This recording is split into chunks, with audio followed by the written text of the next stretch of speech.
वो शिवसेना के होते हुए भी उन्होंने फ़ोन लगाया कमिश्नर साहब को, और कमिश्नर साहब को बोला जो सही है, विक्रम सिंह को बोला जो सही है वही करो, गलत काम मत करो लोगों के साथ, भले वो कोई भी पार्टी का हो।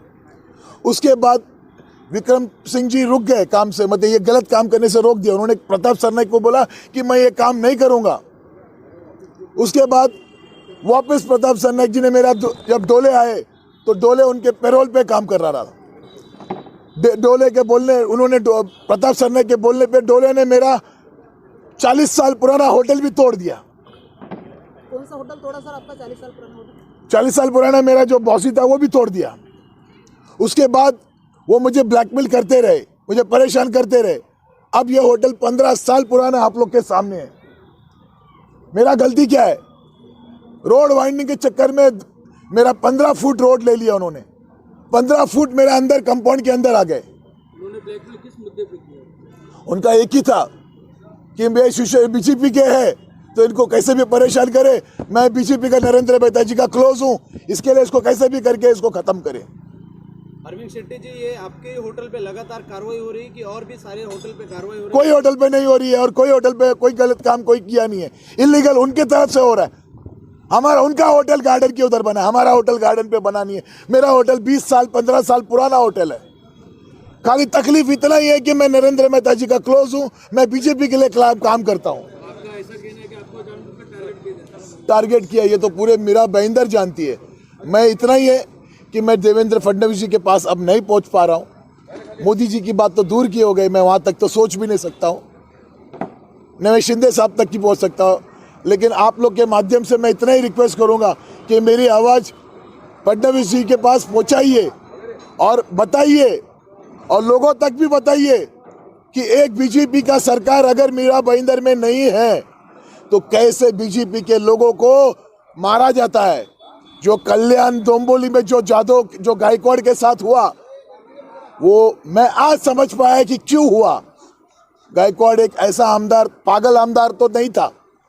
मैं आज पागल नहीं, मैं पागल हो चुका हूं। कितना परेशान करेंगे एक इंसान को? गलती क्या मेरा? मैं क्या उसके घर पे गया था? क्या मैंने उसके कुछ गलत काम किया प्रताप सरनाईक के साथ? क्या कर सकता हूं मैं उनका?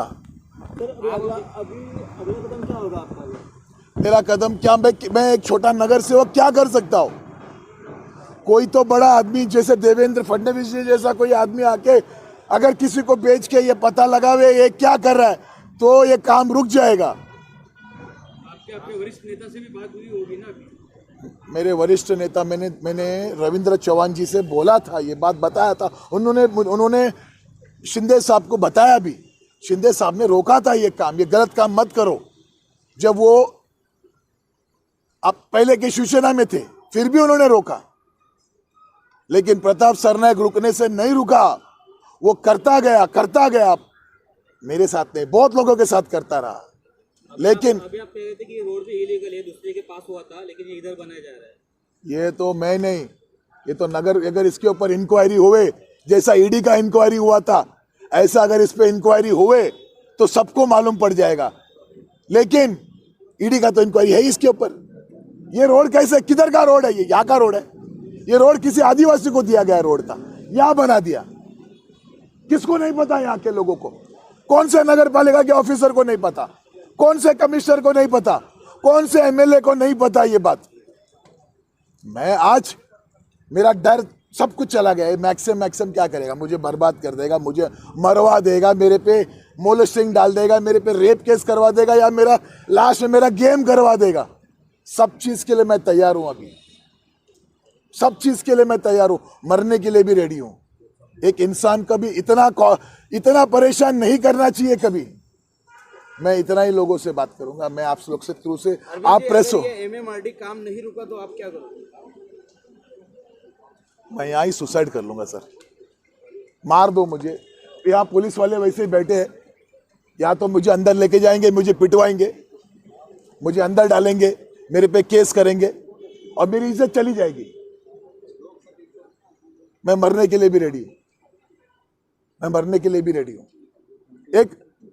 एक किसी को इतना कॉर्नर नहीं करना चाहिए, इतना तकलीफ नहीं देना चाहिए किसी को भी।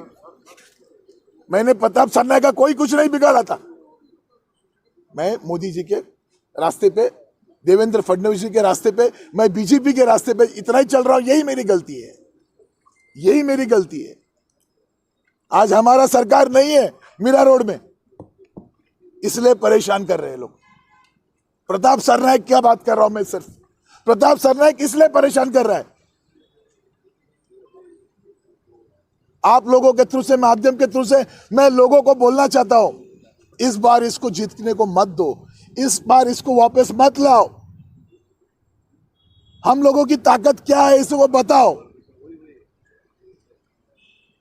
आपको लगता है आमदार प्रताप सरनाईक 15 साल से आमदार है, लेकिन तभी रोड बना नहीं आदिवासी के लिए, लेकिन आज क्यों बन रही है? क्योंकि उसका रिसोर्ट है उधर, उसका बंगला बन रहा है। 30 करोड़ सैंक्शन किया है उसके लिए, डैम बनाने के लिए। ये 5 करोड़ सैंक्शन किया उसको, उसके रिसोर्ट के लिए। कौन पूछेगा, कौन बताएगा ये सब चीज? हम तो चुप बैठे थे, सब चुप बैठे थे। हाँ, आज मुझे दुख हुआ। मेरा तो कुछ तो रास्ता छोड़े अंदर जाने के लिए, एक 5 फुट तो अंदर छोड़े होटल में जाने के लिए। 5 फुट बंद करो, 6 फुट का वॉल लगाओ। 6 फुट का वॉल से मेरा कस्टमर कैसे आएगा बताओ आप मुझे, कैसे आएगा ऊपर से उड़ी मार के? मेरा होटल लॉकडाउन से आज तक बंद है, सब टैक्स पे किया है, एक्साइज का फी पे किया है, तब भी बंद है। कभी किसी ने पूछा नहीं, क्यों पूछेगा? कोई किसी को पूछे